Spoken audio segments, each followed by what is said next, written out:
Hello बच्चों, नमस्कार। राघव पाठशाला पर आपका फिर से हार्दिक स्वागत है। आज हम करने वाले हैं अपने फर्स्ट चैप्टर के, जिसका नाम है रसायन अभिक्रिया एवं समीकरण का खात्मा। आज हम इस चैप्टर को कंप्लीट कर देंगे। डिटेल हमने अभी तक पढ़ा है। आज हम पढ़ने वाले हैं, पिछली क्लास में हमने बात की थी रसायन अभिक्रियाओं के प्रकार की। तो आज हमारा टॉपिक होगा रसायन अभिक्रियाओं के प्रकार, और अंत में हमारे दो टॉपिक छोटे छोटे बचेंगे, जिसमें एक होगा संक्षारण और विकृत गंधिता। तो आज इस कंप्लीट लेक्चर में हम क्या करेंगे, पहले चैप्टर को ख़त्म कर देंगे। तो आप, आई होप, मैं आपको उम्मीद करता हूँ कि आप सबको हमारा पिछला लेक्चर पसंद आया होगा। अपना बहुमूल्य कमेंट जरूर कीजिएगा। तो चलिए शुरू करते हैं, है ना। चैनल को सब्सक्राइब कर दीजिए और वीडियो को लाइक कर दीजिए। आज हम पढ़ने वाले हैं रसायन अभिक्रियाओं के प्रकार। तो आज की हमारी जो पहली अभिक्रिया रहेगी वो कौन सी रहेगी? संयोजन अभिक्रिया। इससे पहले मैं बात करूं तो हमने प्रीवियस क्लास में सीखा था किसी भी रासायनिक समीकरणों को कैसे संतुलित किया जाता है। तो मैंने आपको क्वेश्चन भी दिया था, उस पर भी बात कर लेते हैं, फिर आगे बढ़ते हैं। तो हमारी पिछली बात कब कहाँ तक हो गई थी? तो हमने पिछले लेक्चर में बात की थी, हमारे थर्ड लेक्चर में, अभिक्रियाओं के प्रकार पर। तो आज हमें कौन कौन सी अभिक्रिया पढ़नी है? संयोजन अभिक्रिया, वियोजन अभिक्रिया, ऊष्मा सेपी, ऊष्मा शोषी, अपचयन उपचयन और रेडॉक्स। इसके साथ में विस्थापन, द्विविस्थापन, और अंतिम अभिक्रिया हमारी बचेगी अवक्षेपण अभिक्रिया। फिर हमारे दो टॉपिक और एनसीईआरटी में दे रखे हैं छोटे से, संक्षारण क्या होता है और विकृत गंधिता क्या होती है। फिर हमारा लेक्चर क्या हो जाएगा, पहला लेक्चर हमारा कंप्लीट हो जाएगा। तो देखिए, मैंने आपको कौन सा क्वेश्चन दिया था? तो जहाँ तक मेरे को याद आ रहा है, मैंने आपको क्वेश्चन दिया था, ये रहा कहीं पे,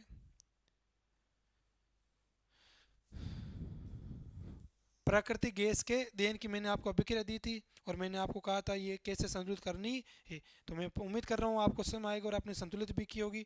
तो अपना आंसर मिला लीजिए एक बार। तो हमने बात करेंगे, तो हमने लिखा जब प्राकृतिक गैस, ये कौन सी गैस होती है बेटा? प्राकृतिक गैस, जिसका नाम है मीथेन गैस। क्या नाम है? Methane gas. तो जब मैं इसका दहन करवाता हूँ, जब कभी भी आपको ऑक्सीजन के साथ अभिक्रिया मिले, इसका मतलब हम उसका क्या करवा रहे हैं, दहन करवा रहे हैं। तो जब हम दहन करवा रहे हैं तो क्या मिल रहा है हमें? उत्पाद में CO2 और H2O। अब मैं यहाँ देखता हूँ, यहाँ ऑक्सीजन की परमाणु संख्या कितनी है? दो। यहाँ कितनी है? दो और तीन है। तो ये तो ये संतुलित ही है। कार्बन एक, कार्बन एक, हाइड्रोजन चार, हाइड्रोजन दो। तो हमने लेक्चर में सीखा था, हम उस सबसे पहले उस तत्व के परमाणु को संतुलित करेंगे जिसकी संख्या सबसे ज़्यादा होगी। तो सबसे ज़्यादा संख्या किसकी है? हाइड्रोजन परमाणु की है। तो सबसे पहले किसको संतुलित करेंगे हम? हाइड्रोजन को। तो देखिए कैसे करेंगे। तो ये रहा हमारा हाइड्रोजन। यहाँ हाइड्रोजन संख्या कितनी है? दो। यहाँ हाइड्रोजन कितना है? चार। तो यहाँ संख्या दो, यहाँ संख्या हाइड्रोजन की है चार। तो कैसे करेंगे? चार को दो कैसे कर सकता हूँ? तो दो इंटू दो, मल्टीप्लाई दो लगाऊंगा तो यहाँ कितने हो जाएंगे? चार। तो कहाँ लगाऊंगा? यहाँ। अब देखिए, हाइड्रोजन चार, हाइड्रोजन चार, लेकिन जब मैंने यहाँ हाइड्रोजन चार किया तो ऑक्सीजन कितना हो गया? ऑक्सीजन इसके मल्टीप्लाई में होगा, ऑक्सीजन कितना हो गया? दो। यहाँ ऑक्सीजन कितना है? दो। संतुलित है। कार्बन एक, कार्बन एक। अब यहाँ ऑक्सीजन दो और ये दो, चार, यहाँ दो। तो यहाँ अब उत्पाद में ऑक्सीजन कितने हो गए? चार। और यहाँ अभी कार्बन ऑक्सीजन कितने हैं? दो। अब इसको कैसे संतुलित करेंगे? तो इसको किससे मल्टीप्लाई कर लेंगे? दो से। तो यहाँ कर दिया मैंने दो। अब एक बार नजर डाल लीजिए, कार्बन एक, कार्बन संख्या एक, संतुलित है, संतुलित है। हाइड्रोजन चार, हाइड्रोजन दो इंटू दो, चार, संतुलित है। ऑक्सीजन चार, ऑक्सीजन दो और दो, चार, संतुलित है। तो ये हमारी होगी संतुलित रासायनिक समीकरण, जो हमने पिछले लेक्चर में आपको, है ना, क्या दिया था? HW। तो आपने ज़रूर किया होगा। चलिए बात करते हैं आज के लेक्चर को, स्टार्ट करते हैं। हमारा पहली अभिक्रिया रहेगी हमारी संयोजन अभिक्रिया। तो हमारी पहली अभिक्रिया का नाम है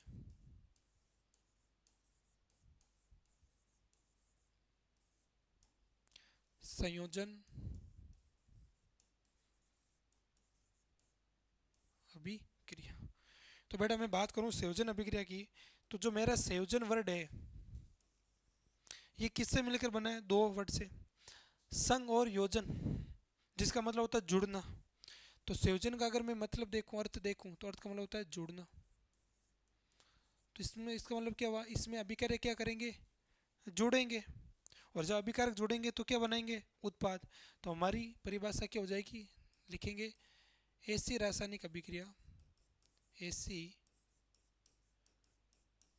रासायनिक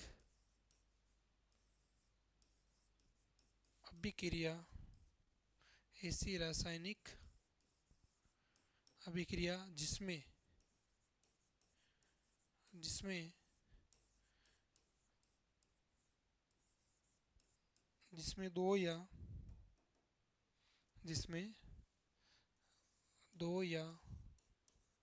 दो से अधिक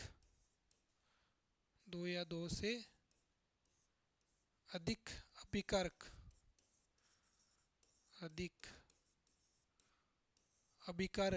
जुड़कर क्या बनाते हैं, उत्पाद बनाते हों। दो या दो से अधिक अभिकारक जुड़कर, याद रखना साथियों, कौन सा उत्पाद बनाना चाहिए, एकल उत्पाद। जुड़कर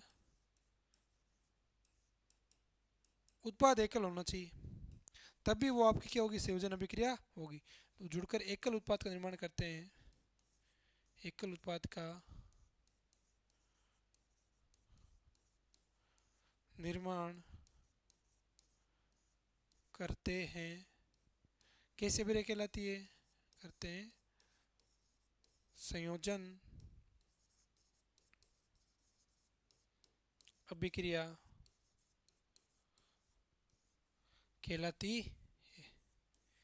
तो ये होगी हमारी संयोजन अभिक्रिया, जिसमें दो या दो से अधिक अभिकारक क्या करेंगे, जुड़ेंगे और कैसे उत्पाद बनाएंगे, एकल। याद रखना है, कैसे उत्पाद बनाएंगे, एकल उत्पाद बनाएंगे, तभी वो कैसे अभिक्रिया होगी, संयोजन अभिक्रिया होगी। उदाहरण की बात कर लेते हैं, तो सबसे उदाहरण जो कॉमन है वो एक कार्बन।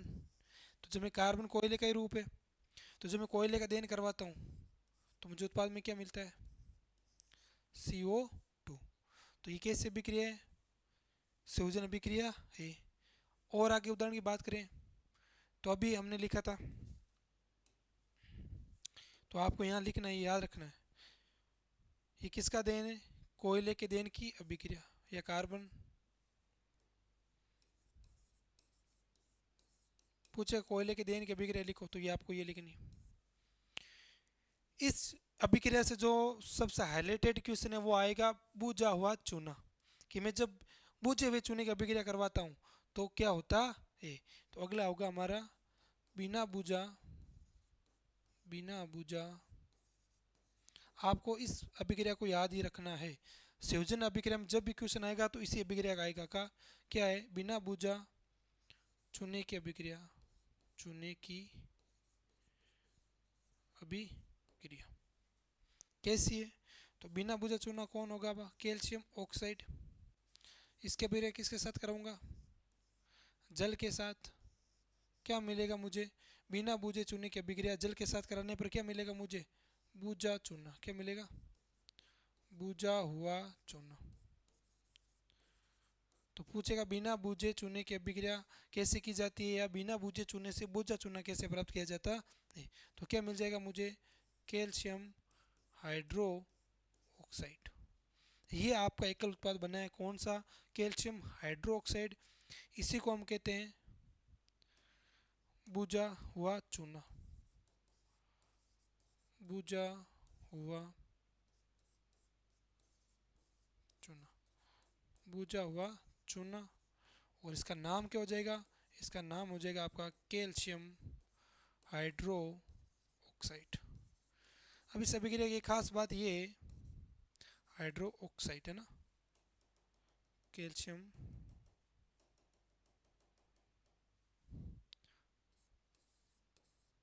Hydro oxide. याद ये रखना है, पहला जो टारगेट क्वेश्चन तो हमारा ये संयोजन अभिक्रिया, उदाहरण दीजिए। तो हमें उदाहरण याद ये रखना है कि बुझे हुए चूना की, बिना बुझे चूने की क्रिया जल के साथ कराने पर कैसा चूना मिलता है मुझे, बुझा हुआ चूना, जिसका नाम क्या है, कैल्शियम हाइड्रो ऑक्साइड। अब यहाँ से जो क्वेश्चन आएगा वो क्वेश्चन क्या है कि जब ये हमें बुझा हुआ चूना मिला, कैल्शियम हाइड्रो ऑक्साइड, तो ये क्या करता है, वायुमंडल में उपस्थित जो हमारे क्या होते हैं, CO2 गैस होती है, कार्बन डाइऑक्साइड गैस होती है, इसके साथ अभिक्रिया कर लेता है। क्योंकि हम बुझे हुए चूना को कहाँ काम में लेते हैं, सफ़ेदी करने में दीवारों की। तो जब वहाँ लेते हैं तो ये वायुमंडल जो CO2 उपस्थित है गैस, उसके साथ बहुत ही धीरे प्रक्रिया करता है, और धीमी प्रक्रिया करने के बाद ये बना लेता है अपने चारों ओर एक कैल्शियम कार्बोनेट की परत, CaCO3 की परत, जिसकी वजह से दीवारों पर चमक आ जाती ए। तो प्रश्न आएगा सफेदी करने के बाद दीवारों पर चमक क्यों आ जाती है, या दीवारों पर 2-3 दिन बाद चमक क्यों आती है। सफेदी करने के तुरंत बाद चमक नहीं आएगी, वो सफेदी होने के 1-2 दिन बाद आपको उसमें ज़्यादा तेज दिखाई देगा, ज़्यादा चमक दिखाई देगी। क्यों? जो बुझा हुआ चूना था उसने वायुमंडल में जो CO2 गैस उपस्थित थी उससे क्या की, अभिक्रिया की, और अपने ऊपर किसकी परत बना ली, कैल्शियम कार्बोनेट की, CaCO3 की। तो यहाँ से वही पर्सन इंपॉर्टेंट है, तो मैं हाईलाइट करके लिख लेता हूँ, आपको याद रखना है, इंपॉर्टेंट है। तो लिखेंगे नोट में, कैल्शियम हाइड्रो ऑक्साइड COH2 का उपयोग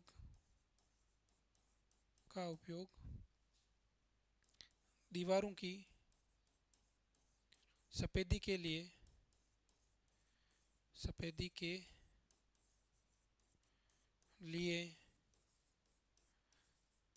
किया जाता है, का उपयोग दीवारों की सफेदी के लिए किया जाता है। Calcium hydroxide, calcium hydro oxide अर्थात बुझा हुआ चूना, कैल्शियम हाइड्रोक्साइड बुझा हुआ चूना चूना वायुमंडल में, 1 मिनट,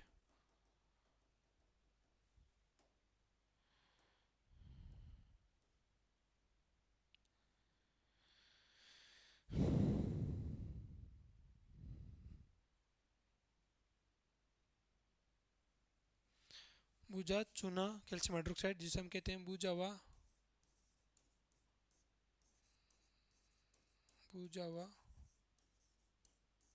आपको दिखाई दे रहा होगा, ठीक है। बुझा हुआ चूना वायुमंडल में उपस्थित वायुमंडल में उपस्थित CO2 के साथ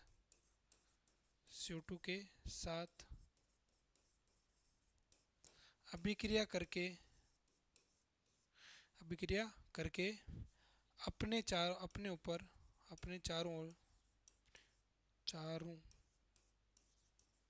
ओर कैल्शियम कार्बोनेट, याद रखना है साथ में, कैल्शियम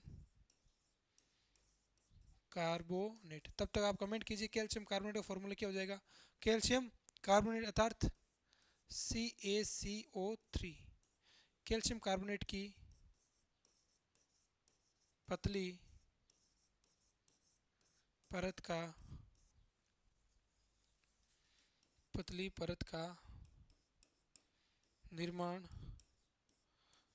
कर लेता है, जिसकी, याद रखिएगा, जिसकी वजह से दीवारों पर, प्रश्न यही आएगा, दीवारों पर चमक क्यों आती है, तो जिसकी वजह से दीवारों पर चमक आ जाती है। तो एक बार रीडिंग मार लीजिए आप। याद रखना है संयोजन अभिक्रिया का जो उदाहरण है, बूझना बुझे चूने की अभिक्रिया जल के साथ करवाने पर हमें क्या मिलेगा, एकल उत्पाद के रूप में बुझा हुआ चूना प्राप्त होगा। और उस बुझा हुआ चूना जो हमें मिला है वो क्या करेगा, वायुमंडल में जो CO2 गैस होगी उसके साथ क्या करेगा, अभिक्रिया करेगा, और अभिक्रिया करके क्या बना लेगा, कैल्शियम कार्बोनेट की एक पतली परत बना लेगा, जिसके कारण दीवारों पर 2-3 दिन बाद क्या आ जाती है, चमक आ जाती है। तो सीधा सीधा प्रश्न आपसे पूछेगा दीवारों पर चमक क्यों आ जाती है, या बुझ व चूना की अभिक्रिया जल के साथ लिखिए, बिना बुझे चूने की अभिक्रिया जल के साथ लिखिए। 2 क्वेश्चन यहाँ से बन रहे जिनका उत्तर हमने लिख दिया है। यहाँ ध्यान रखने की बात ये है, नोट सेकेंड आप याद रखेंगे कि ये जो कैल्शियम कार्बोनेट है हमारा जो बना है CaCO3, इसका नाम क्या है, कैल्शियम कार्बोनेट। ये किसका रासायनिक सूत्र है, तो याद रखना है ये संगमरमर है ना, साथ मरने वाला नहीं है, ये संगमरमर अर्थात आपका जो मार्बल है, संगमरमर मार्बल का रासायनिक फॉर्मूला है, रासायनिक सूत्र। तो आपसे पूछे रासायनिक सूत्र लिखिए किसका, संगमरमर का, तो क्या लिखेंगे आप, कैल्शियम कार्बोनेट CaCO3। इसी का उपयोग करके क्या बनाई जाती है, चौक पाउडर। ये किसका है और फॉर्मूला, चौक पाउडर का भी। तो जो आपकी बोर्ड पे जो व्हाइट बोर्ड पे लिखने वाली चौक होती है, सॉरी ब्लैक बोर्ड पे लिखने वाली, वो चौक भी क्या होती है, CaO3 का रासायनिक संगठन होता है। तो ये था हमारा संयोजन अभिक्रिया। अगली हमारी अभिक्रिया रहेगी संयोजन का उल्टा क्या हो जाएगा, इसमें उत्पाद जुड़ रहा है, सॉरी अभिकारक जुड़ रहा है, वियोजन में क्या होगा, टूटेगा, कौन टूटेगा, अभिकारक। तो ये बार इसके शॉट ले लीजिए आप, हट जाता हूँ।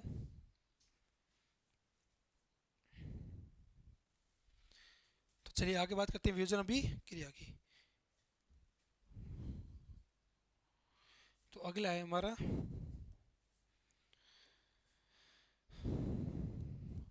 वियोजन अभिक्रिया।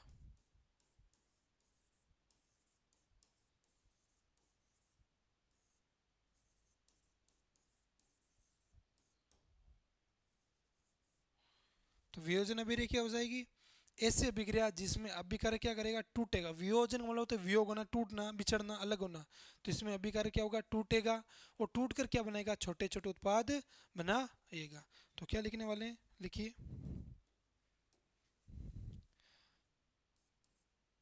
तो ऐसी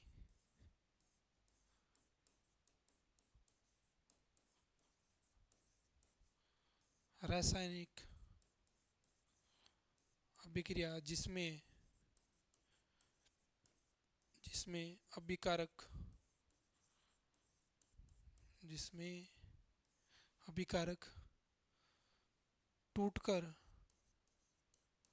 अभिकारक टूटकर छोटे छोटे टूटकर अभिकारक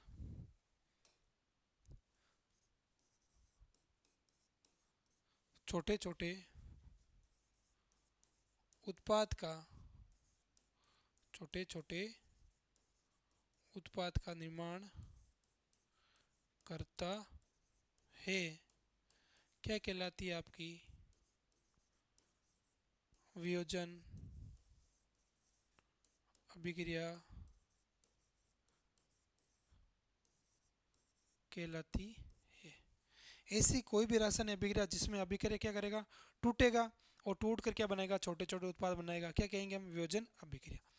अब ये वियोजन जो अभिक्रिया है, इसमें जो पदार्थ टूट रहा है अभिकारक, वो बहुत तरीकों से टूट सकता है। उसके हमारे तोड़ने तरीके क्या क्या है, हम उसको उष्मा दे सकते हैं, अर्थात टेम्परेचर ताप दे के तोड़ सकते हैं, या हम उसको विद्युत धारा प्रवाहित करके तोड़ सकते हैं, या हो सकता है वो सनलाइट उष्मा प्राप्त करके भी टूट जाए।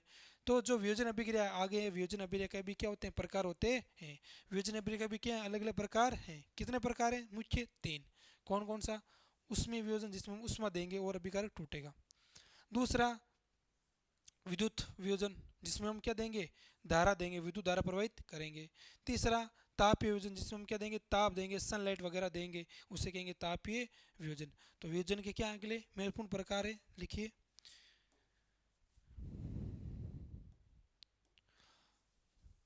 तो वियोजन के प्रकार,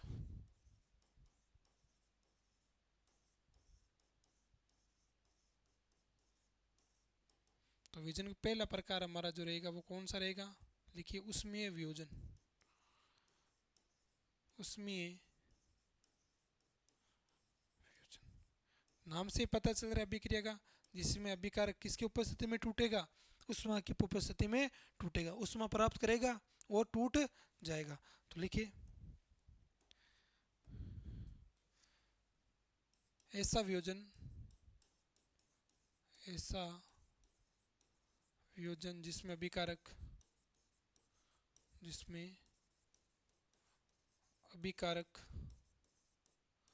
उष्मा की उपस्थिति में उष्मा की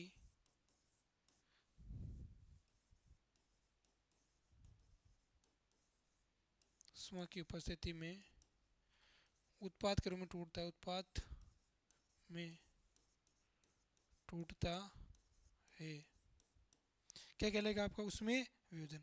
उदाहरण की बात कर लेते हैं, तो आपका उदाहरण क्या हो जाएगा, तो जैसे मैं बात करूँ, ये रहा मेरे पास FeSO4 फेरस सल्फेट।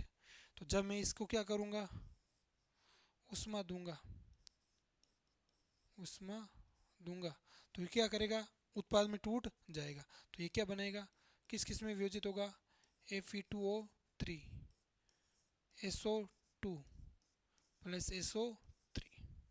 ये कौन सा वियोजन है आपका, उसमें वियोजन है, क्योंकि इसमें फेरस सल्फेट है, वो क्या कर रहा है, छोटे छोटे उत्पाद में टूट रहा है। कब टूट रहा है, जब उसमें हमें क्या दी, उष्मा टेम्परेचर दिया। तो ये उष्मा की उपस्थिति में क्या करता है, टूटता है, इसलिए इसका नाम क्या है, उसमें वियोजन अभिक्रिया है ना। तो ये था हमारा उसमें वियोजन। अगला हमारा होगा सेकेंड तापीय वियोजन, या हम कह सकते हैं प्रकाश वियोजन, प्रकाशीय वियोजन, है ना। ये तापीय उसमें तो एक ही हो गया। अगला है हमारा प्रकाशीय वियोजन। नाम से पता चल रहा है जिसम विकार किसकी उपस्थिति में टूटेगा, प्रकाश की उपस्थिति में, प्रकाशीय वियोजन अभिक्रिया।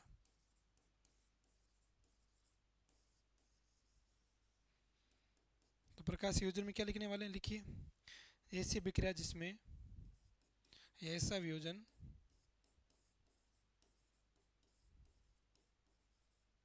संयोजन जिसमें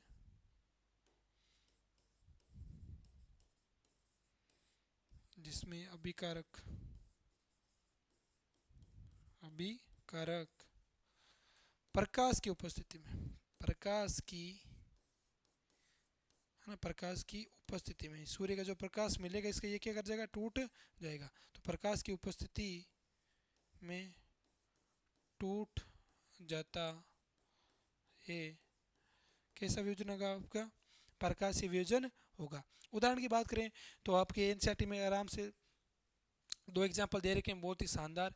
एक में बना रखा है ना, आप अगर डायग्राम देखेंगे पांचवें या चौथे पेज पे, तो उसमें एक खिड़की बना रखी है और उसमें एक कटोरी में रखा है AgCl, सिल्वर क्लोराइड। तो उसमें वो कहता है जब ये खिड़की से प्रकाश आता है उस पर गिरता है तो ये अपना रंग बदल लेता है। याद कीजिए हमने लिखा था रासायनिक अभिक्रिया की पहचान, अभिकारक या उत्पाद अपना क्या बदलता है, रंग बदलता है। तो वहाँ रंग बदलता है, वो रंग धूसर, रंग कैसा हो जाता है उसका, दूसरा रंग हो जाता है।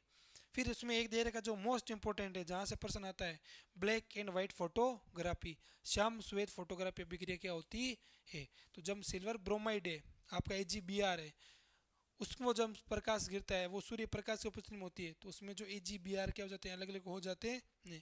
इस अभिक्रिया का उपयोग कहाँ किया जाता है, आपके श्याम श्वेत photography, black and white photography नहीं होती पुराने ज़माने में, उन फोटोग्राफी में उसका उपयोग किया जाता है। तो क्या हो जाएंगे उदाहरण, हम लिखेंगे उदाहरण। तो उदाहरण आपको याद रखने हैं। उदाहरण हो जाएगा पहला AgCl, दिख रहा है, नहीं ना, रुको रुको, दिखेगा नहीं, चलो एक कलर ले लेते हैं, कौन सा लें बोलो, हरा ग्रीन तो होगा नहीं इसमें, रेड ले लेते हैं, क्या होगा, हाँ दीजिएगा AgCl, सिल्वर क्लोराइड। क्या मिलेगा इसको, प्रकाश, तो ये किस में टूट जाएगा, Ag प्लस Cl2 में। अभिक्रिया देख लीजिए संतुलित है क्या, क्लोरीन 2 है, यहाँ क्लोरीन 1 है, यहाँ Ag1 है, यहाँ Ag1 है, तो कितने कमी है, 2 है, यहाँ कितने 1, तो कितना लिखूंगा यहाँ। अभिक्रिया संतुलित करना आवश्यक है, तो अभिक्रिया आप देखते रहेगा। तो जिससे मैंने यहाँ 2 Ag लगाया तो AgCl2 2 हो गया, Cl 2, Ag लो हो गया, यहाँ Ag कितना है 1, तो यहाँ कितना लगाएंगे 2। अभिक्रिया संतुलित है, हाँ। अगला मोस्ट इंपोर्टेंट आपको याद ही रखना है, स्टार बना लीजिए। अगला है AgBr, सिल्वर ब्रोमाइड, प्रकाश मिलेगा किस में टूट जाएगा, Ag प्लस Br2 में। संतुलित कर लेते हैं, Br 2 Br1, Ag 2 होगी, Ag मोस्ट इंपोर्टेंट याद रखना। अगले पेज पे ले लेता हूँ मैं, आप तब तक स्क्रीनशॉट ले लीजिए इसका एक बार, मैं हट जाता हूँ। फिर हम पढ़ेंगे AgBr है, इसका उपयोग कहाँ किया जाता है, ब्लैक एंड वाइट फोटोग्राफी में। कब टूटता है, सिल्वर ब्रोमाइड, इसका नाम क्या है, सिल्वर ब्रोमाइड, प्रकाश मिलता है इसलिए इसका नाम क्या है, प्रकाशीय वियोजन अभिक्रिया नाम है। तो एक बार जल्दी फटाफट आप स्क्रीनशॉट लीजिए इसका।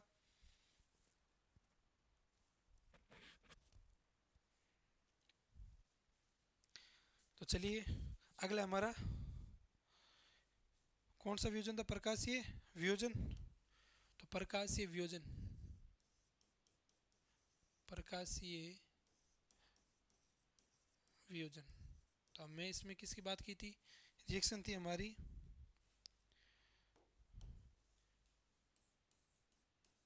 AgBr2 क्या बना था? Silver plus bromide. तो रिएक्शन सम्मिलित की थी हमने, यहाँ लगाए थे दो, सॉरी यहाँ तो क्या है AgBr। तो यहाँ अभिकारक में Br ब्रोमाइड दो है, यहाँ दो, यहाँ Ag दोगे तो यहाँ दो। अब ये जो हमें याद रखना है वो क्या याद रखना है कि इस अभिक्रिया का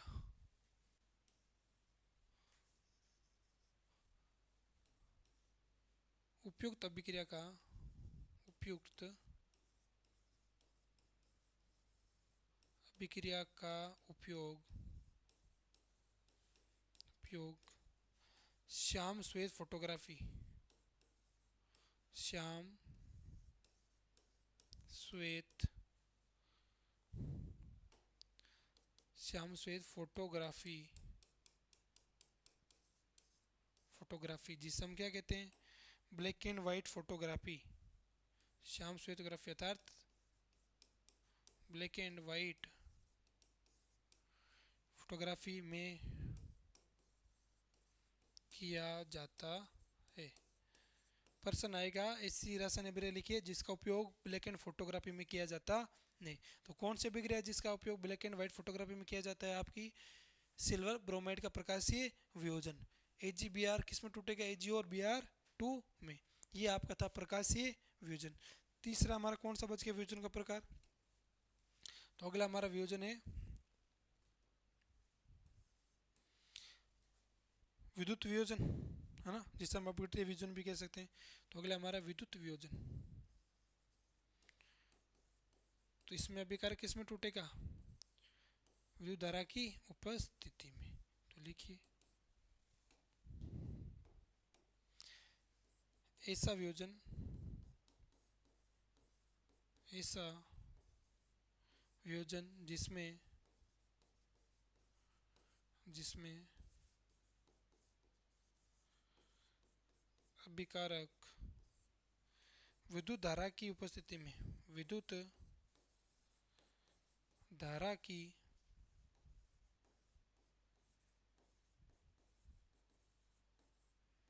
उपस्थिति में टूटकर क्या बनाता? उत्पाद बनाता हो, टूटकर उत्पाद बनाता हो। तो देखिए साथियों, कभी कभी टूटकर भी क्या बन सकते हैं? उत्पाद बन सकते हैं। तो कभी कभी टूटना भी क्या है? जरूरी है। टूटेंगे तो ही क्या बनेगी? कोई चीज़ नहीं बनेगी, टूटेगी तो ही जुड़ेगी। तो जब आप टूटेंगे, जिंदगी मेहनत करेंगे, तभी आप क्या बनेंगे? नए बन पाएंगे, आप में कुछ नया आएगा, है ना। तो ये हमें अभिक्रिया भी ये सिखाती है कि जीवन का कॉन्सेप्ट क्या है। तो देखिए क्या था उस विद्युत वियोजन। तो अभिक्रिया उदाहरण हम लिख लेते हैं। उदाहरण क्या हो जाएगा आपका?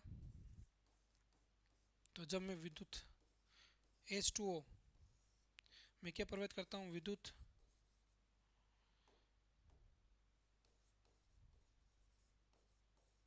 विद्युत धारा। तो ये किस में टूट जाता है? H प्लस आइन और OH माइनस आइन में।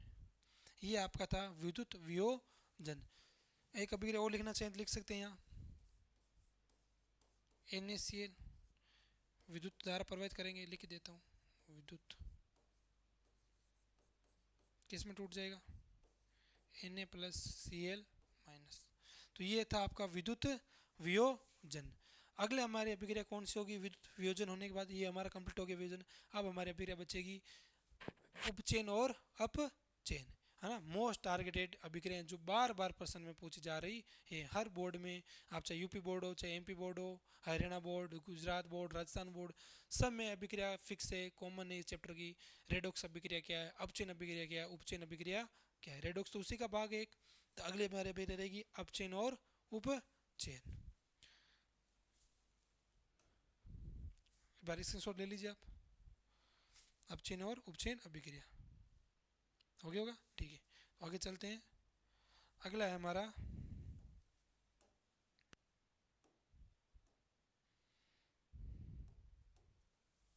अगली अभिक्रिया रहेगी हमारी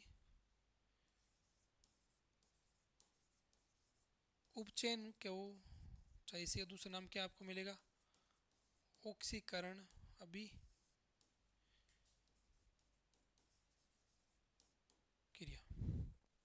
ऑक्सीकरण से नाम से पता चलना चाहिए, ऑक्सीकरण का मतलब होता है ऑक्सीजन, ऑक्सीकरण मतलब होता है जुड़ना। तो ऑक्सीजन इसमें क्या करेगी, जुड़ेगी।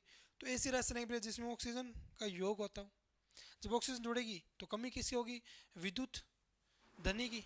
विद्युत धनी कौन होगा, हाइड्रोजन। तो ऐसी अभिक्रिया जिसमें ऑक्सीजन का क्या होता हो, योग होता हो, तथा हाइड्रोजन की क्या होती है, कमी होती हो, कौन सी अभिक्रिया कहलाएगी आपकी, उपचयन अभिक्रिया, है ना। तो लिखिए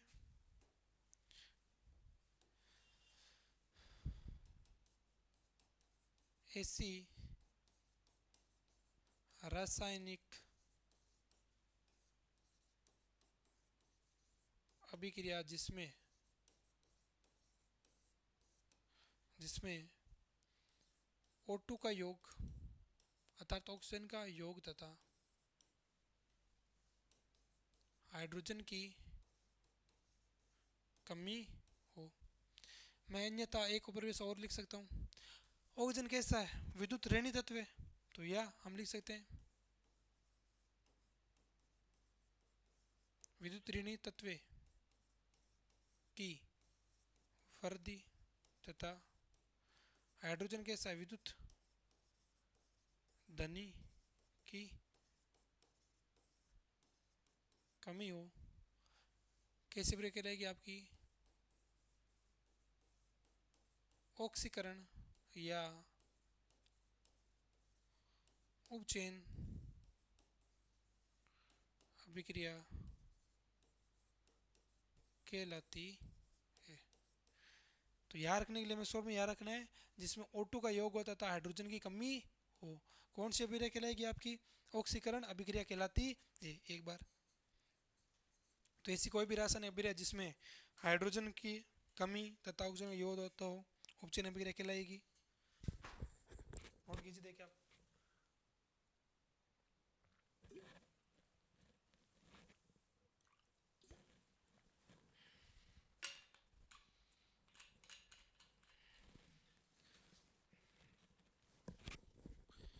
उदाहरण की बात कर लेते हैं। तो सबसे सरल अभिक्रिया आपकी यही है, सीधा याद रखना, ऑक्सीजन का योग हाइड्रोजन की कमी। आप चाहे तो ये भी याद रख सकते हैं, वरना उससे काम आपका चल जाएगा। उदाहरण लिख लीजिए। उदाहरण क्या हो जाएगा, तो जब मैं कॉपर की अभिक्रिया, हमें क्या करना है, ऑक्सीजन का योग करना है। तो किससे अभिक्रिया कराऊंगा, ऑक्सीजन से। क्या बन जाएगा बोलो, Cu। तो यहाँ देखो कॉपर अकेला था, कौन जुड़ गया, अभी उत्पाद में कौन मिला, ऑक्सीजन मिला ना। यहाँ ऑक्सीजन क्या था, नहीं था ना, इससे ऑक्सीजन का योग हुआ। ऑक्सीजन योग हो रहा है, इसलिए इसका नाम क्या है, ऑक्सीकरण अभिक्रिया नाम है। तो ये थी आपकी ऑक्सीकरण अभिक्रिया। संतुलित कर लेते हैं। ऑक्सीजन एक, ऑक्सीजन दो, कॉपर एक, तो दो है। तो यहाँ कितने की आवश्यकता है, दो की।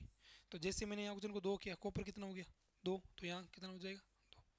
तो ये आपकी संतुलित रासायनिक अभिक्रिया किसकी, उपचयन अभिक्रिया की। अब इसका व्युत्क्रम आप सोच सकते हैं, यहाँ ऑक्सीजन जुड़ रहा है तो कौन है, उपचयन। ऑक्सीजन कम हो रहा होगा तो कौन हो जाएगा, अपचयन। कर दिए नोट, अपचयन। तो क्या लिखेंगे, ऐसी रासायनिक अभिक्रिया, ऐसी रासायनिक अभिक्रिया जिसमें जिसमें O2 की कमी, ऑक्सीजन की कमी तथा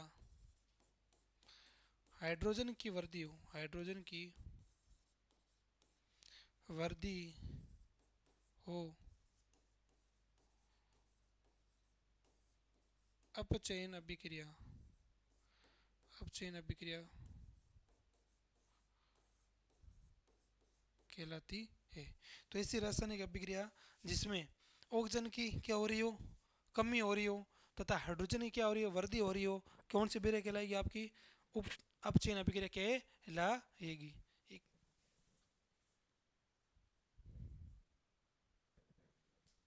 अपचयन अभिक्रिया कहलाएगी। ठीक है, तो उदाहरण की बात कर लेते हैं। तो देखिए उदाहरण क्या हो जाएगा।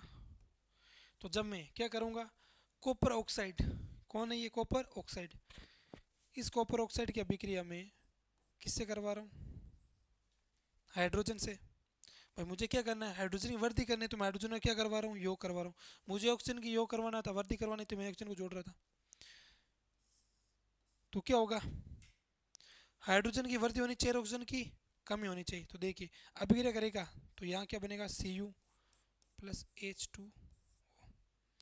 यहाँ हाइड्रोजन जुड़ रहा है, यहाँ ऑक्सीजन Cu के पास था पहले, अब कहाँ है, Cu के पास नहीं है, ऑक्सीजन अकेला निकला है, निकला मतलब ऑक्सीजन क्या हुई है, कमी हुई है। तो ये कैसे अभिक्रिया है, अपचयन अभिक्रिया है। Cu हाइड्रोजन योग हुआ, ऑक्सीजन की कमी हुई, कैसे अभिक्रिया होगी, अपचयन अभिक्रिया। अब देखिए ये है उपचयन, ये है अपचयन, ऐसी अभिक्रिया अब जिसमें उपचयन और अपचयन दोनों क्या हो, साथ साथ चलते हो, पैरेलल। अब उसी में उपचयन होता है और उसी में अपचयन होता है, मतलब उसमें हाइड्रोजन जुड़ रहा भी हो, निकल रहा भी हो, उसमें ऑक्सीजन जुड़ रहा भी हो, ऑक्सीजन निकल रहा भी हो, तो वो कैसी अभिक्रिया हो जाएगी, हमारी रेडॉक्स अभिक्रिया हो जाएगी। मोस्ट इंपॉर्टेंट अभिक्रिया हो जाएगी आपकी रेडॉक्स अभिक्रिया। तो क्या होगी डेफिनेशन, ऐसी रासायनिक अभिक्रिया जिसमें अपचयन और उपचयन क्या होते हो, साथ साथ होते हो, कौन सी अभिक्रिया कहलाएगी आपकी, रेडॉक्स अभिक्रिया। तो एक बार जल्दी से आप फटाफट स्क्रीनशॉट ले लीजिए, फिर हम अगली बात करते हैं रेडॉक्स अभिक्रिया की। ठीक है, तो हमारी अगली अभिक्रिया है रेडॉक्स अभिक्रिया। मोस्ट इंपोर्टेंट अभिक्रिया है रेडॉक्स अभिक्रिया। तो लिखिए रेडॉक्स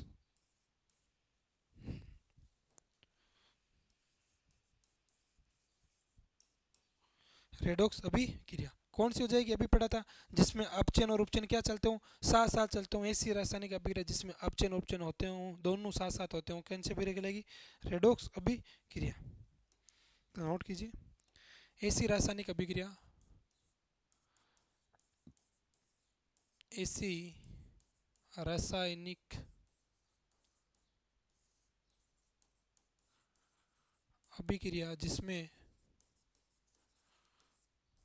जिसमें अपचयन वे जिसमें जिसमें जिसमें अपचयन जिसमें अपचयन वे उपचयन अपचयन वे उपचयन दोनों साथ साथ होते हों, दोनों साथ साथ होते हों, कैसी अभिक्रिया कहलाती है आपकी, होते हों, रेडॉक्स अभिक्रिया कहलाती है। तो ऐसी अभिक्रिया जिसमें अपचयन और उपचयन साथ साथ होते हों, रेडॉक्स अभिक्रिया कहलाती है। तो लिखेंगे एग्जाम्पल, हमें एग्जाम्पल ऐसा लिखना है जिसमें दोनों साथ साथ होते हों, उपचयन भी हो रहा हो और उपचयन भी हो रहा हो। तो अगर आप ध्यान से देखेंगे पिछली स्लाइड में हमने कौन सी अभिक्रिया लिखी थी, ये यहाँ पे नजर दौड़ाइए, देखिए अपनी कौन सी अभिक्रिया है, अवचयन, क्या लिखा है Cu+H2। तो यहाँ आप ध्यान से देंगे हाइड्रोजन क्या कर रहा है, जुड़ रहा है, ऑक्सीजन की क्या हो रही है, कमी, उत्पाद में आइए, ऑक्सीजन, हाइड्रोजन के पास ऑक्सीजन था नहीं, लेकिन अब यहाँ हाइड्रोजन के पास ऑक्सीजन था क्या, यहाँ पे नहीं, लेकिन यहाँ जुड़ रहा है, तो ऑक्सीजन जुड़ रहा भी है, ऑक्सीजन जुड़ रहा है तो कौन है, उपचयन, हाइड्रोजन ऑक्सीजन की कमी हो रही है, ऑक्सीजन की कमी हो रही है, कौन सी अभिक्रिया है, अपचयन। इसका मतलब ये कौन से अभिक्रिया उदाहरण है, ये अपचयन के साथ साथ रेडॉक्स अभिक्रिया का भी उदाहरण है। तो हमें अलग से कोई याद करने की आवश्यकता नहीं, वैसे तो मैं लिखाऊंगा तुम्हें अलग, लेकिन इस अभिक्रिया से हमारा काम हो जाएगा, ये अपचयन में भी काम आ जाएगी और उप रेडॉक्स में भी काम आ जाएगी। तो लिखेंगे एग्जाम्पल, उदाहरण CuO+H2 क्या बना, Cu+H2O, इसमें अपचयन और उपचयन दोनों क्या हो रहे हैं, साथ साथ हो रहे हैं, इसलिए क्या नाम है, उपयुक्त अभिक्रिया का रेडॉक्स अभिक्रिया। अगला उदाहरण हम जब लिखेंगे, याद कीजिए मैंने आपको समीकरण दिया था संतुलित करने के लिए, प्राकृतिक गैस का देन CH4+O2, तो उसमें क्या हो रहा था, O2 जुड़ रही थी, ऑक्सीकरण हो रहा था। लेकिन अगली बार आप देखेंगे CO2+H2O, वहाँ ऑक्सीजन निकल भी तो रही है, तो वहाँ रेडॉक्स अभिक्रिया का उदाहरण है कौन, प्राकृतिक गैस का देन। तो वो दोनों जगह हमारे काम आ जाएगी, है ना। तो लिखिए एक बार,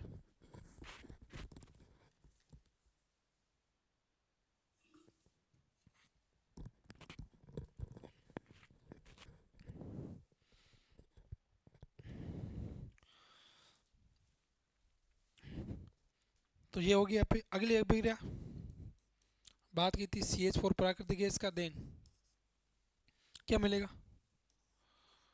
CO2 + O2 जुड़ रहा है, हाँ, हाइड्रोजन यहाँ 4 है, यहाँ हाइड्रोजन देखो यहाँ से निकला, कार्बन से निकल रहा है ना, कार्बन का जुड़ के किससे जुड़ रहा है, ऑक्सीजन से। तो यहाँ अपचयन और उपचयन दोनों साथ साथ हो रहे हैं, कौन सी अभिक्रिया, रेडॉक्स अभिक्रिया। लिखेंगे तो क्या लिखेंगे आप, CH4+O2 अपचयन और उपचयन, ठीक है। तो ये था हमारा अपचयन और उपचयन, और ये थी हमारी रेडॉक्स अभिक्रिया। अगला हमारा है अभिक्रिया, कौन सी हमारी अभिक्रिया, हमने कौन कौन सी पढ़ ली, संयोजन हो गया, वियोजन के हमारे प्रकार हो गए, अपचयन हो गया, उपचयन हो गया, रेडॉक्स हो गया, अब बचा हमारा विस्थापन अभिक्रिया। मोस्ट इंपोर्टेंट है विस्थापन और द्विव विस्थापन, फिर हमारे अंतिम अभिक्रिया बचेगी अवक्षेपण। हाँ सॉरी, इससे पहले हमारे उसमें सेपी उसमें सोच बचिए, तो लिखिए उष्मा के आधार पर अभिक्रिया के प्रकार, तो कौन कौन से हो जाएंगे, यही लिख लेते हैं, उष्मा के आधार पर अभिक्रिया, उष्मा के आधार पर अभिक्रिया, उष्मा के आधार पर हमारे पास कितनी अभिक्रिया है, दो। पहले अभिक्रिया रहेगी हमारी उष्मा सेपी अभिक्रिया। उष्मा सेपी हमने बात की, सेपी का अर्थ होता है फेंकना, उत्सर्जित करना, बाहर निकालना। तो ऐसी कोई भी रासायनिक अभिक्रिया जिसमें उष्मा क्या निकलेगी, बाहर निकलेगी, उससे क्या कहेंगे, उष्मा सेपी अभिक्रिया कहेंगे। तो लिखेंगे ऐसी रासायनिक अभिक्रिया, ऐसी रासायनिक अभिक्रिया जिसमें उत्पाद के साथ साथ, उत्पाद के साथ उष्मा ऊर्जा, इसमें यह ऊर्जा का, यह ऊर्जा का निर्माण होता है, कैसी अभिक्रिया कहलाती है आपकी, होता है उष्मा सेपी अभिक्रिया कहलाता है। तो जिसके साथ उष्मा और क्या निकलनी चाहिए, उत्पाद तो मिलना ही चाहिए, तो शर्त है ही, उत्पाद तो बनेगा ही, साथ में ऊर्जा का निर्माण भी होना चाहिए। तो ऐसी कौन कौन सी अभिक्रिया हैं जिसमें उष्मा सेपी का उदाहरण है, तो आप गौर से देखेंगे एनसीईआरटी में हमारे एग्जाम्पल 3 रख रखे। एक एग्जाम्पल तो मैंने यहाँ लिखा है, प्राकृतिक गैस का देन, जो मैं देन कराऊंगा CO2H2 तो मिलेगी, मैं तो ये तो उत्पाद है, इसके साथ मेरे को और क्या मिलेगी, ऊर्जा। तो ये अभिक्रिया मैं यहाँ कॉपी पेस्ट करने वाला हूँ। प्राकृतिक गैस देन, प्राकृतिक गैस का देन कैसे अभिक्रिया है, उष्मा सेपी अभिक्रिया। इसके अलावा आपका दे रखा है साग सब्जियों का अपघटन, एग्जाम्पल एनसीईआरटी में एग्जाम्पल नंबर 2 दे रखा है कि जो आपके साग सब्जियां हैं, जो हमारे घर में जो कूड़ा होता है ना, ग्रीन कूड़ा सब्जियों का, है ना, गोबर वगैरह जो हम गाँव में स्टोर करते हैं, गाय भैंसों का, तो जहाँ हम गोबर इकट्ठा करते हैं, वो कुछ दिनों बाद उसमें से क्या निकलती है, उष्मा निकलती है, बाहर निकलती है, वो गर्म होता है अंदर से, क्योंकि उसमें किसका निर्माण होता है, ऊर्जा का निर्माण हो रहा होता है। तो वो भी कैसे बिक रहा है, उष्मा सेपी, कौन, साग सब्जियों का अपघटन। अब अगला जो उसमें स्टार बना के दे रखा है एग्जाम्पल नंबर 3, क्या श्वसन एक उष्मा सेपी अभिक्रिया, वो किताब वाला खुद पूछ रहा है आपसे। तो सोचिए देखे, क्या श्वसन जो हम सांस ले रहे हैं अपने श्वसन कर रहे हैं, वो भी एक उष्मा सेपी अभिक्रिया है क्या, हाँ। तो आप कैसे करेंगे, तो एक बार आप हवा अंदर बाहर निकाल ली देखे मुंह से, ऐसे करिए। आप जैसे करेंगे आपको हवा जो लगेगी वो कैसी लगेगी, गर्म। गर्म क्यों, क्यों, वहाँ उष्मा, उस ऊर्जा का क्या हुआ है, निर्माण हुआ है। या हम कहें जो उष्मा सेपी, जो हमने भोजन प्राप्त किया है, उस भोजन से जो हमने ग्लूकोज बनाया था, भोजन क्या होंगे, छोटे छोटे टुकड़े होंगे पाचन के कारण, पाचन की वजह से जो छोटे टुकड़े हुए, उनसे क्या मिली, शरीर को ऊर्जा मिली, उससे शरीर को क्या मिला, ग्लूकोज मिला। वो ग्लूकोज जब हम श्वसन के दौरान कौन सी गैस अंदर लेते हैं, ऑक्सीजन गैस, तो वो ग्लूकोज के साथ अभिक्रिया करके क्या बनाती है, CO2 गैस, जल और ऊर्जा। तो ऊर्जा बन रही है किसकी वजह से, श्वसन की वजह से। इसलिए श्वसन भी एक ऐसी अभिक्रिया है, ऊष्माक्षेपी अभिक्रिया है।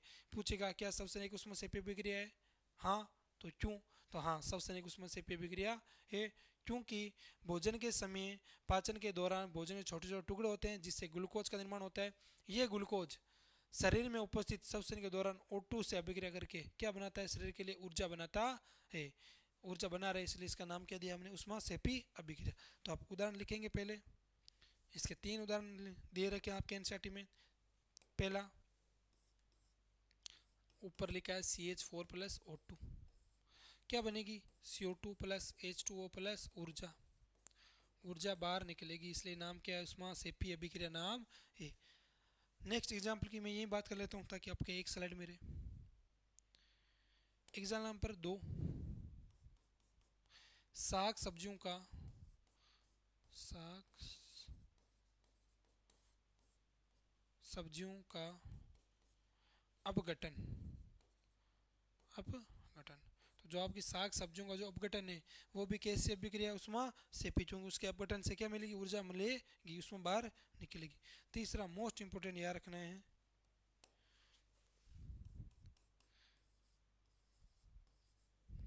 श्वसन, कौन है आपका, श्वसन एक ऊष्माक्षेपी अभिक्रिया है, क्योंकि क्योंकि क्योंकि क्योंकि पाचन के दौरान, क्योंकि पाचन के दौरान भोजन के छोटे छोटे छोटे छोटे टुकड़े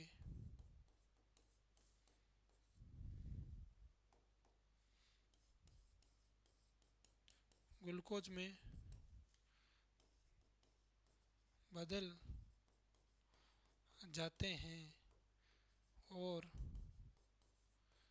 ये ग्लूकोज श्वसन के दौरान O2 से, दिख रहा है ना वहाँ सही, O2 से अभिक्रिया करके शरीर में ऊर्जा का निर्माण करता है। अतः हम कह सकते हैं क्या कि श्वसन भी एक ऊष्माक्षेपी अभिक्रिया है। उदाहरण यहाँ लिखना चाहूँ, अभिक्रिया में यहाँ लिखूँ तो ये लिखूंगा मैं C6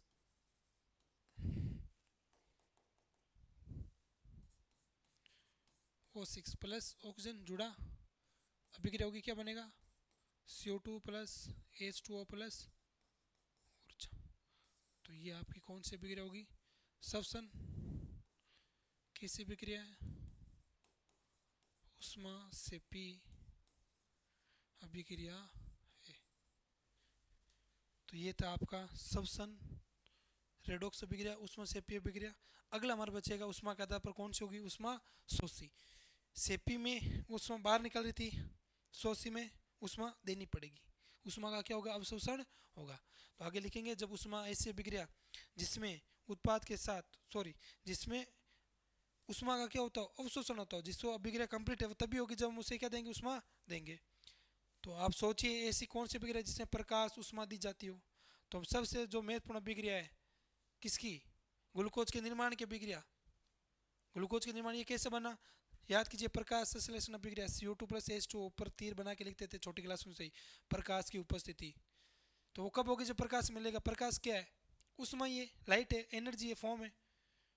तो जब उसमें उसमें मिलेगी, सनलाइट मिलेगी, तभी वो अभिक्रिया कंप्लीट होगी, तभी वो ग्लूकोज बनेगा। तो इसका मतलब जो प्रकाश संश्लेषण अभिक्रिया वो कैसी अभिक्रिया है, ऊष्मा शोषी अभिक्रिया है ना। छोटे क्लास में लिखते थे ना, तीर बनाते थे, सनलाइट लिखते थे, क्लोरोफिल लिखते थे। तो जो सनलाइट लिख रहे हैं उसका मतलब आज पता चला कि वो कैसे बिगड़ा, उष्मा शोषी। तो एक बार फटाफट स्क्रीनशॉट ले लीजिए, फिर उष्मा शोषी बिगड़ा। तो अगला है हमारा उष्मा के आधार पर अभिक्रिया का प्रकार, उष्मा शोषी अभिक्रिया।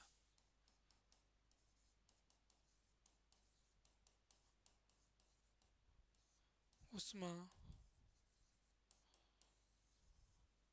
शोषी अभिक्रिया, फटाफट लिखिए। ऐसी रासायनिक अभिक्रिया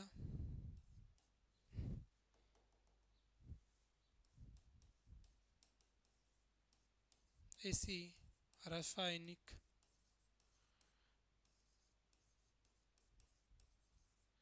अभिक्रिया जिसमें इसमें उष्मा का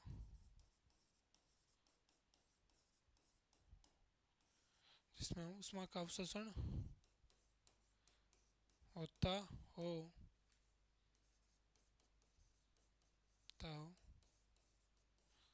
उष्मा शोषी अभिक्रिया कहलाती है। तो ऐसी कोई भी अभिक्रिया जिसमें हमें उष्मा देनी पड़ रही है, वो उष्मा की वजह से होती है, वो कौन सी अभिक्रिया है, उष्मा शोषी अभिक्रिया है। आप चाहें तो रिकॉल करेंगे, जब वियोजन हमने लिखा था तो हमने लिखा था प्रकाशीय वियोजन, उसमें वियोजन, उन सब में हमने लिखा था उष्मा। तो सारी उष्मा देने पर ही कंप्लीट होगी, इसलिए वो सारी किसका उदाहरण है, उष्मा शोषी की उदाहरण है। तो उदाहरण लिखेंगे आप,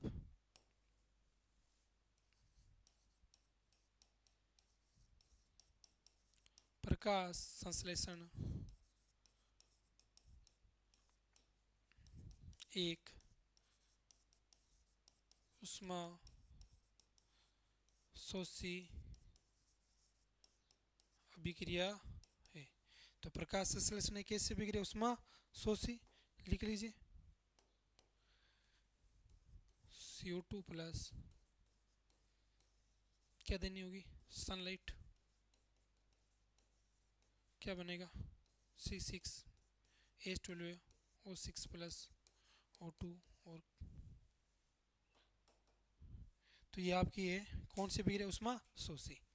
संतुलित करेंगे तो यहाँ लिखेंगे 6, यहाँ के लिए लिखेंगे 6, ये आपकी होगी उष्मा शोषी अभिक्रिया। तो ये थी उष्मा के आधार पर अभिक्रिया। अब जो महत्वपूर्ण बच गई है वो कौन सी है, विस्थापन, द्विविस्थापन और अवक्षेपण अभिक्रिया। छोटी छोटी अभिक्रियाएं लिख लेते हैं। मेन अभिक्रिया वही थी, कौन कौन सी आपको याद रखनी कंप्लीट। संयोजन अभिक्रिया में याद रखना, में बुझे चुनने वाला, जैसे कारण वो क्या करता है, CO2 से अभिक्रिया करता है और दीवारों पर क्या आ जाती है, चमक आ जाती है ना। कैल्शियम कार्बोनेट के अपने ऊपर क्या बना लेता है, एक परत का निर्माण कर लेता है वो। वियोजन में याद रखना है, मोस्ट इंपोर्टेंट है वियोजन के तीनों प्रकार, सबसे ज़्यादा महत्वपूर्ण है श्याम श्वेत photography, black and white photography वाला, जिसे हम कहते हैं प्रकाशीय वियोजन। फिर हमें याद रखना है रेडॉक्स अभिक्रिया, रेडॉक्स याद रहेगी तो ऑप्शन ऑप्शन तीनों साथ हो जाएंगे।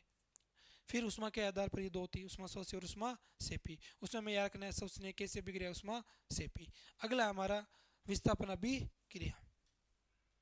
तो अगली अभिक्रिया हमारी हो जाएगी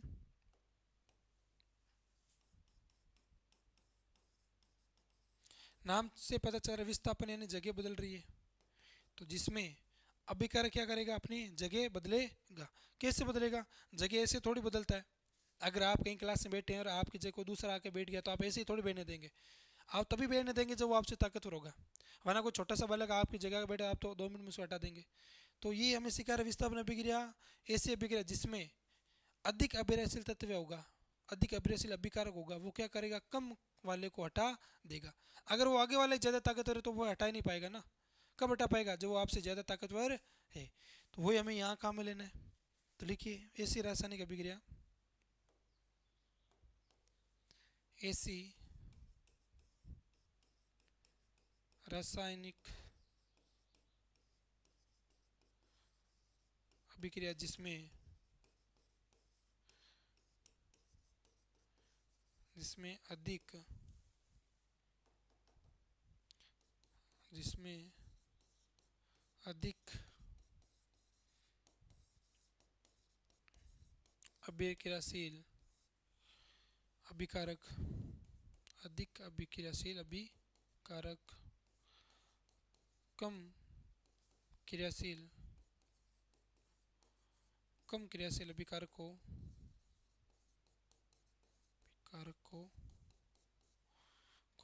हटा देता हो, हटा देता हो। कैसी ब्रेक लगेगी आपकी? हटा देता हो। विस्थापन अभिक्रिया कहलाती है। कैसे ब्रेक लगेगी आपकी? विस्थापन अभिक्रिया कहलाएगी। एग्जाम्पल क्या होंगे तो लिखेंगे। अब हमें कैसे पता चलेगा तो कम है कि अभिक्रियाशील ज़्यादा है कोई तत्व है? तो इसके लिए हम पढ़ेंगे, जब हम पढ़ेंगे धातु और अधातु, तो वहाँ पढ़ेंगे सक्रियता श्रेणी, जिसमें धातुओं को उनके अवरोही क्रम में अर्थात अधिक अभिक्रियाशील से कम अभिक्रियाशील की ओर क्या करते हैं? व्यवस्थित करते हैं। तो एक सारणी प्राप्त होती है जिसे हम कहते हैं रिएक्टेंट, है ना, सीरीज, सक्रियता सारणी। सक्रिय सारणी में सबसे ऊपर कौन आता है?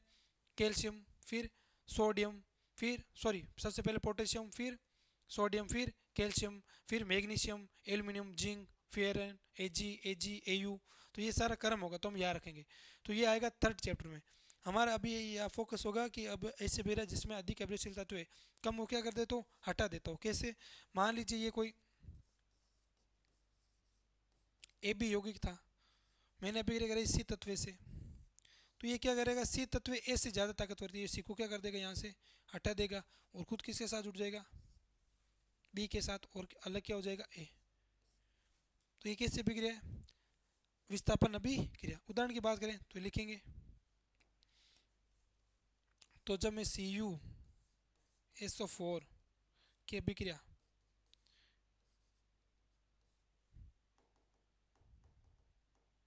किससे कराता हूँ? Fe से, आयरन से।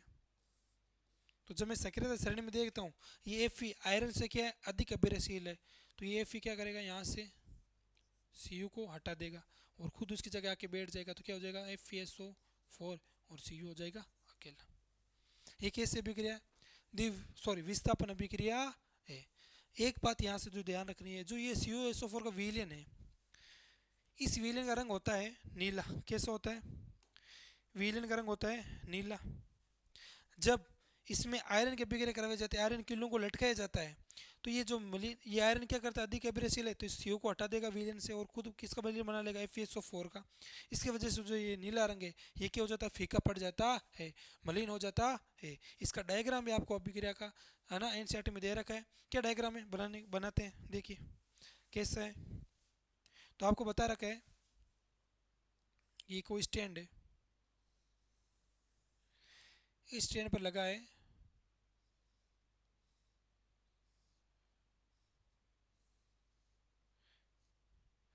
यहाँ से आपके लगी है फर्क नली।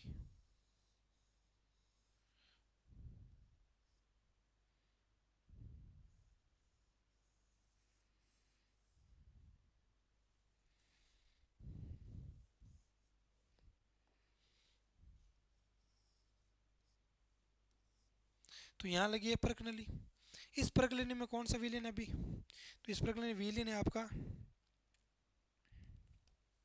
CuSO4। कौन भरा है इसके अंदर? CuSO4। तो यहाँ लिखूंगा मैं, यहाँ किसका विलेन है? ये विलेन है आपका CuSO4 का। कैसा विलेन है? नीला रंग है इस विलेन का, नीला रंग। जब इसमें मैं किसके लटकाऊंगा? कील को लटकाऊंगा, लोहे की कीलों को। तो यहाँ से मैंने इसके लटकाया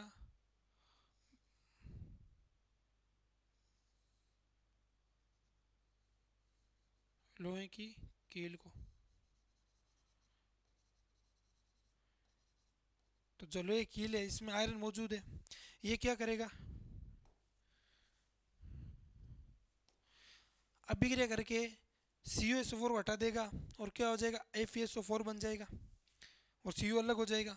जो इसका नीला रंग है वो अब क्या हो जाएगा? मलिन। मलिन अर्थात रंग फीका, फीका हो जाएगा। कौन सा रंग? जो नीला रंग था वो कैसा हो जाएगा? मलिन रंग हो जाएगा, फीका हो जाएगा। ये था इसका डायग्राम। कौन सी अभिक्रिया? विस्थापन अभिक्रिया का, जो NCERT में आपको दे रखा है। अगला अभिक्रिया हमारी होगी द्विविस्थापन अभिक्रिया। तो फटाफट इससे स्क्रीनशॉट ले लीजिए एक बार।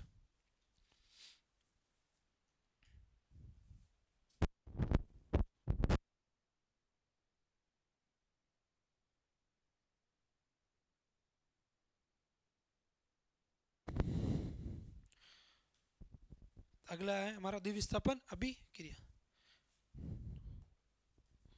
तो अगली लिखते हैं हम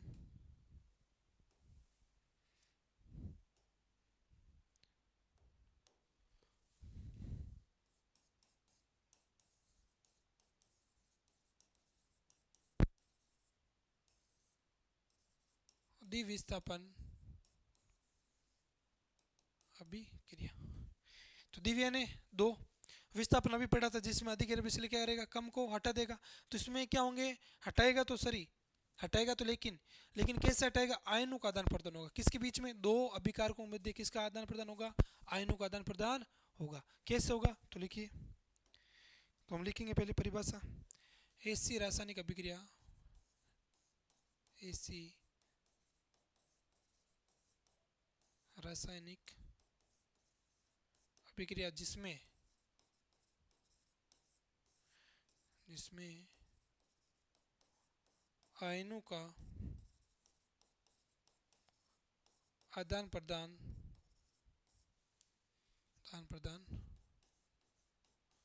होता हो, कैसी अभिक्रिया कहलाएगी आपकी, द्विविस्थापन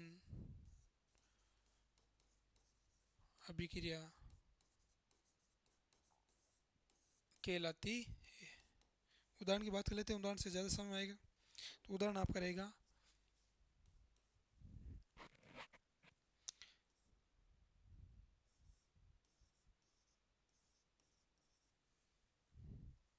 Na2SO4 प्लस, एक मिनट ना, ये नहीं,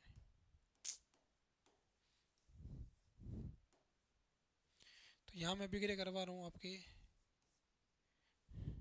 क्या रहे,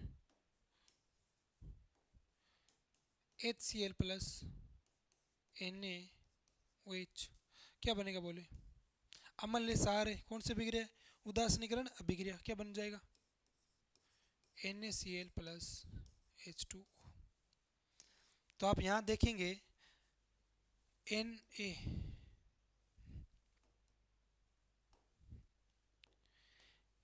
Na आयन किसकी जगह जाके बैठा है, HCl के में, OH आयन था वो किसकी जगह बैठा, यहाँ H2O नहीं लिखा, क्या यहाँ H2O ना,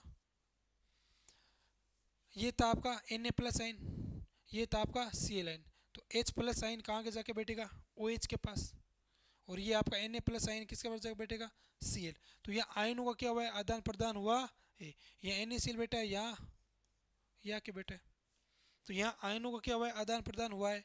इसलिए इस अभिक्रिया नाम क्या है, द्विविस्थापन अभिक्रिया।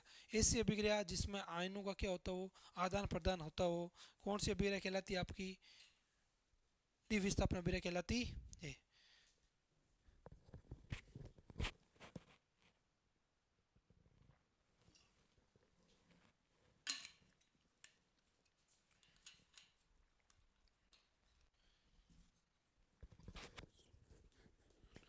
ये थी। इसके अलावा और अभिक्रिया बात करें तो आपको हो जाएगा Na2SO4 प्लस बेरियम क्लोराइड।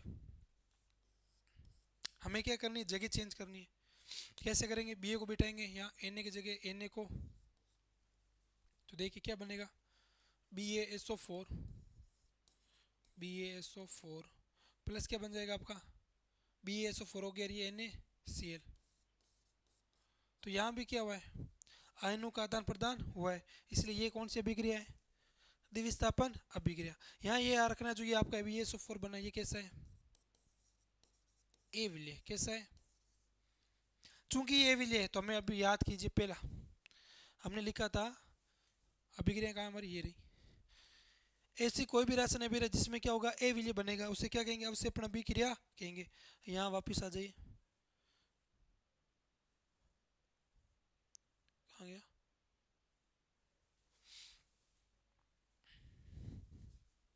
ए विलय। इसका मतलब ये कौन सी अभिक्रिया है, ये द्विविस्थापन के साथ साथ आपकी अवक्षेपण अभिक्रिया भी है। अवक्षेपण अभिक्रिया का भी उदाहरण है। तो हमारे अगर एक अभिक्रिया याद है तो हमारा दोनों में काम हो गया, द्विविस्थापन का भी उदाहरण है और अवक्षेपण का भी उदाहरण है। अवक्षेपण अभिक्रिया क्या थी, तो लिखना चाहो तो आप फटाफट लिख लीजिए। अवक्षेपण क्या होगी, ऐसी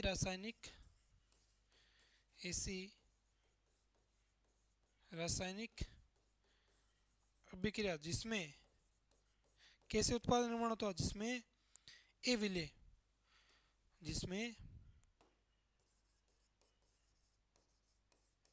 अविलेय उत्पाद का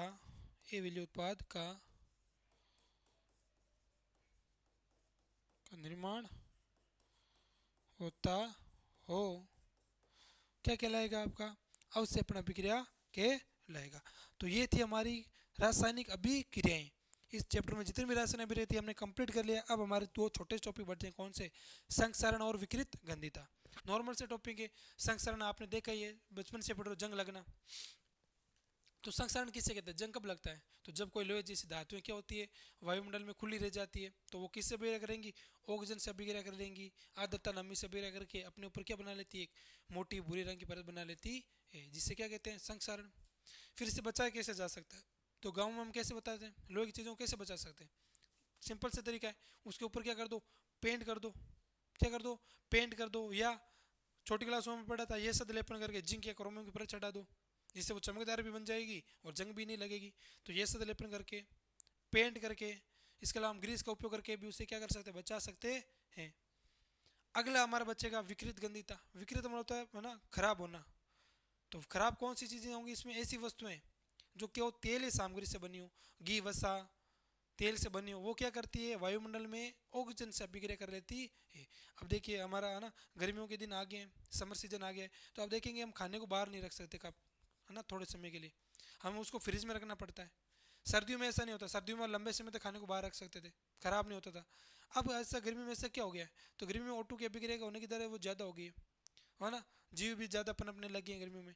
तो होगा क्या, जब हम तेल वसायुक्त पदार्थ को कहीं बाहर रखेंगे, कोई साग सब्जी को, कोई जो भी आपने तेली पदार्थ बनाया है, उसको जब बाहर रखेंगे वो ऑक्सीजन से क्रिया कर लेगा, और कुछ समय बाद वो क्या हो जाएगा, खराब हो जाएगा। खराब कैसे हो जाएगा, तो उसका स्वाद बदल जाएगा, उसके अंदर बदबू आने लग जाएगी, उसका गंध बदल जाएगी, है ना। तो तेल वसायुक्त पदार्थ क्या करते हैं, ऑक्सीजन से अभिक्रिया करते हैं, अपनी गंध और स्वाद को बदल लेते हैं, जिस कारण वो क्या हो जाते हैं, खराब हो जाते हैं, जिसे कहते हैं विकृत गंधिता। तो फिर इनको कैसे बचा सकते हैं, तो कैसे बचाते हैं, सिंपल सा मैंने कहा, फ्रिज में रख दो, तापमान कम, फ्रिज में रखकर हम क्या कर रहे हैं, उसका तापमान कम कर रहे हैं। तो तापमान कम करके फ्रिज में रखकर प्रतिकारक ऑक्सीकारक पदार्थ मिलाकर, भाई वो खराब भी क्यों हो रहा है, क्योंकि वो ऑक्सीजन से अभिक्रिया कर रहा है, तो आप ऑक्सीजन से अभिक्रिया होने मत दो, तो आप उसके अंदर ऐसे पदार्थ मिलाओ, ऐसी रासायनिक मिलाओ जिससे वो क्या करे, ऑक्सीजन से क्रिया नहीं करे, या बहुत धीमे अभिक्रिया करे। धीमे करेगा तो लंबे समय तक चल पाएगा, तो हम कहेंगे उसमें क्या मिला दें, प्रति ऑक्सीकारक पदार्थ मिला दें। तीसरा, हम उसके जो पैकेट्स वगैरह आते हैं, आप चिप्स वगैरह खाते हो, वो ख़राब तो नहीं होते, वो तेल वसायुक्त है ना, तो उससे इसलिए ख़राब नहीं होते क्योंकि पहले उन्हें किस में रखा गया है, वो चारों ओर से पैक है, वायुरोधी बर्तन में रखा गया है, वायुरोधी, है ना, थैलियों में रखा गया है, तो वायुरोधी सामग्री में आप रखो। दूसरा, उसके अंदर गैस भरी गई है ना, चिप्स था 10 का, चिप्स था ये 5 के, 2 चिप्स है उसके अंदर इतना बड़ा। तो इतना बड़ा इसलिए क्योंकि उसके अंदर वो गैस मिलाई गई है, कौन सी, हाँ नाइट्रोजन, कौन सी, नाइट्रोजन। तो उसके अंदर हम नाइट्रोजन गैस पदार्थ मिलाकर भी क्या कर सकते हैं, पर विकृत गंधिता को रोक सकते हैं। ये हमारा था पहला चैप्टर, रासायनिक अभिक्रिया और समीकरण। तो मैं लिखवा देता हूँ आपको, संक्षारण और विकृत गंधिता क्या होता है, लिखिए।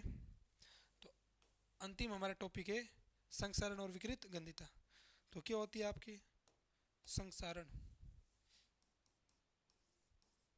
आपको जहीं कहीं भी डाउट हो, जहाँ कहीं भी लगे ये टॉपिक समय कम आए हो, तो जरूर कमेंट करिएगा, हम उसका अलग डिटेल से वापस हम एक लेक्चर लेके आ जाएंगे। वैसे हम वन शॉट सीरीज इसकी करेंगे, जब ये चैप्टर कंप्लीट हो जाएगा, तो मैंने आपको कहा भी था जैसे जैसे हमारे चैप्टर कंप्लीट होंगे, 2-3, तो हम क्या लेके आएंगे, हर सैटरडे या संडे को हम एक ऐसी क्लास रख लेंगे जिसमें हम उस चैप्टर क्या करेंगे, MCQ, objective type, filling the blanks, जितने उसके अंदर क्वेश्चन बन सकते हैं, है ना। तो जो भी आपको डाउट हो आप पूछ सकते हैं।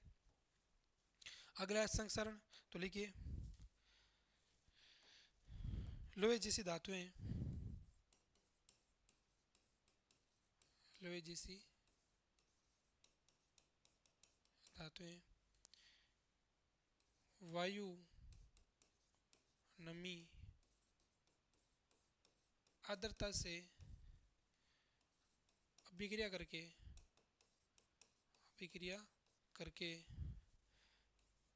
अपने ऊपर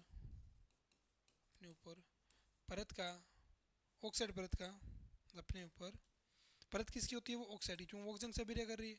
तो अपने ऊपर पर एक ऑक्साइड की, एक ऑक्साइड की पतली परत का, पतली परत का निर्माण कर लेती है, जिसे संक्षारण कहते हैं, जिसे संक्षारण कहते हैं या जंग लगना कहते हैं। क्या संक्षारण लोहे पर लगता है क्या? नहीं। उदाहरण लिखेंगे।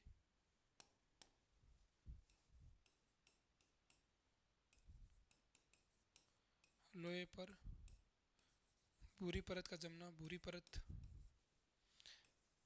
चांदी पर भी संक्षारण लगता है। चांदी पर, चांदी कैसी हो जाती है? काली परत का निर्माण कर लेती है। तांबा हो गया आपका, तांबा कैसे निर्माण कर लेता है? हरी परत का। फिर इन्हें बचा कैसे सकते हैं? तो लिखेंगे बचाव के उपाय। बचाव के उपाय। पहला पहला उपाय क्या है? पेंट करके, कलर वगैरह कर दीजिए। दूसरा आप क्या कर सकते हैं? यह सदलेपन करके। फिर आप ऐसे पदार्थ पर क्या लगा दें? ग्रीस का उपयोग करके, ग्रीस का उपयोग करके क्या कर सकते हैं? संक्षारण से बचा जा सकता है। यह था आपका संक्षारण। अंतिम में हमारा विकृत गंधिता। तो फटाफट स्क्रीनशॉट ले लीजिए एक बार। तो लिखिए अगला।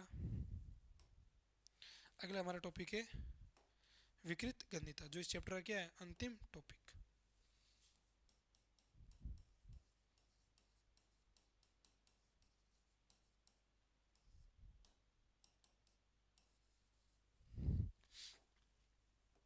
तो लिखिए तेलीय तेलीय वसायुक्त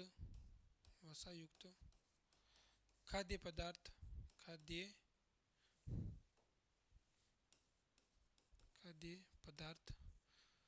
पदार्थ ऑक्सीजन से, O2 से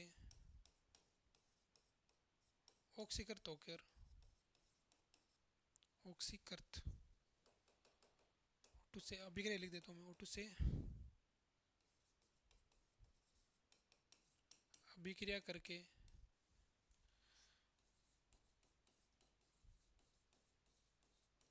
ऑक्सीकृत हो जाते हैं, जिसके कारण क्या होगा? उनके स्वाद व गंध में परिवर्तन हो जाता है, जिसे क्या कहते हैं? विकृत गंधिता। तो सर बचा कैसे सकते हैं? तो लिखेंगे बचाव के उपाय। बचाव के उपाय। बचाव के क्या क्या उपाय हैं? घरेलू उपाय, नुस्खे हैं हमारे पास। प्रतिकारक ऑक्सीजन पदार्थ मिला दो, या फ्रिज में रखकर, जिससे हम तापमान कम करते हैं। वायुरोधी बर्तन में रख दो, वायु आने मत दो, ओजन से भी होगी नहीं तो खराब होगा ही नहीं जल्दी। और जो चिप्स वगैरह आते हैं उनमें क्या भर दो? Nitrogen gas. तो लिखेंगे पहला वायुरोधी वायुरोधी बर्तन का उपयोग करके, बर्तन का उपयोग करके प्रतिऑक्सी कारक, जो ऑक्सीजन से भी होने नहीं देते, प्रतिऑक्सी कारक, प्रतिऑक्सी कारक पदार्थ मिलाकर, प्रतिकारक ऑक्सी पदार्थ मिलाकर चिप्स जैसे